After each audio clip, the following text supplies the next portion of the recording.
Europe 1 matin, Maxime Switek. Bonjour Antonin André. Bonjour Maxime, bonjour à tous. C'est l'édito politique d'Europe 1 matin, on arrive en toute fin d'année, c'est l'heure des bilans et vous vous intéressez ce matin au plus gros flop politique de l'année à droite. Oui, et je ne vais pas vous surprendre Maxime en désignant Jean-François Copé, secrétaire général de l'UMP il y a un an, gardien de l'héritage sarkozyste au lendemain de la présidentielle.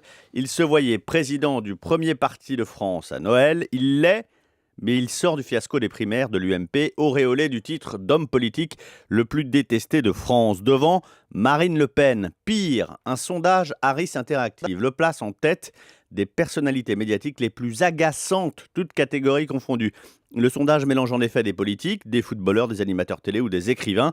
Et comme si cela ne suffisait pas, le président Copé écopera en prime d'un parti surendetté si l'invalidation des comptes de campagne de Nicolas Sarkozy est confirmée par le Conseil constitutionnel. Alors Antonin, ça veut dire quoi? Que la fin de la carrière politique de Jean-François Copé a sonné? Non, absolument pas. D'abord, c'est une banalité, mais rappelons-la quand même, on n'est jamais mort en politique. Et puis, 2017, c'est encore loin.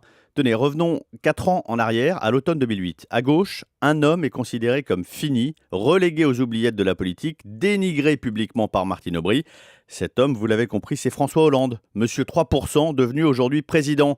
Alors même si Jean-François Copé n'était pas élu, voire même s'il renonçait aux primaires de septembre prochain, ses chances ne seraient pas définitivement annihilées. François Hollande a conquis l'Élysée sans diriger le PS et en se faisant oublier un long moment en travaillant sur le fond.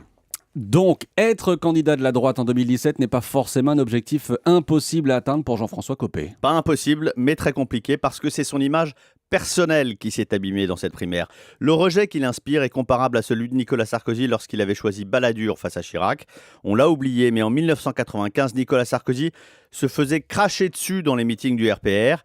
Sa traversée du désert avait duré un septennat entier. Cela prend beaucoup de temps de sortir de l'impopularité. Merci Antonin André, c'était l'édito politique d'Europe 1 matin.